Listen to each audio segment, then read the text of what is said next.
সব আচার একদিকে আর এই কাঁচা আমের আচারটা একদিকে। চুলা বা রোদের ঝামেলা ছাড়াই এটা কিন্তু ফটাফট বানিয়ে নিতে পারবে, আর এটা এতটা টেস্টি হয় যে তুমি স্টোর করে রাখতে পারবে না। রুটি পরোটার সঙ্গে কিন্তু দারুণ লাগে খেতে। তো চলো দেখে নাও কিভাবে বানালাম। কিছুটা আম নিয়ে নিয়েছি, আমের মুখগুলোকে কেটে পানিতে ধুয়ে তারপর একটা কাপড় দিয়ে ভালোভাবে মুছে নিয়েছি।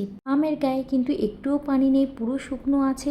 এখন একটা গ্রেটার নিয়ে নিয়েছি, ছিদ্রটা যেদিকে বড় সেদিকটা দিয়েই ভালোভাবে আমগুলোকে গ্রেট করে নেব আর ভিতরের আটির অংশটা ফেলে দেব।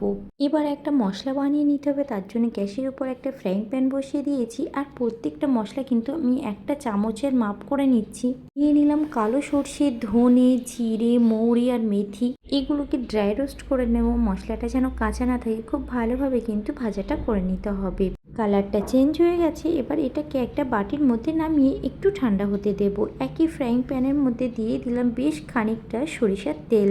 তেলটাকে খুব ভালোভাবে গরম করে নিতে হবে। যখন চারিদিক দিয়ে বাবলস আসবে তখন তেলটাকে ঠান্ডা হওয়ার জন্য রেখে দিতে হবে। এদিকে মশলাটা অনেকটা ঠান্ডা হয়ে গেছে, এটাকেও মিক্সিং জারের মধ্যে দিয়ে ডাস্ট করে নেব।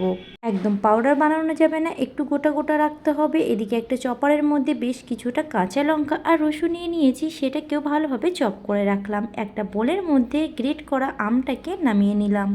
দিয়ে দিলাম বেশ কিছুটা লবণ, 1.5 চামচ পরিমাণ। তারপর দিলাম 1 চামচ হলুদ, 1 চামচ লঙ্কার গুঁড়ো। লঙ্কার গুঁড়োটা তোমরা বাড়িয়েও নিতে পারো। আর ভাজা যে মশলাটা আধ ভাঙা করে রেখেছিলাম সেটা দিয়ে দিলাম।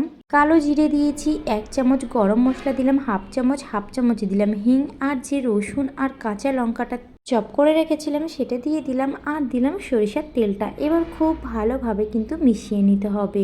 দেখেই কতটা লোভনীয় লাগছে না? যদি জিভে পানি চলে আসে তাহলে ফটাফট বানিয়ে নাও। আর এটাকে আমি কাচের বয়মের মধ্যে ভরে নিয়েছিলাম।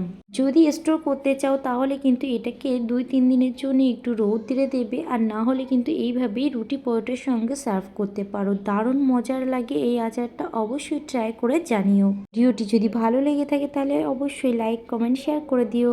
টাটা।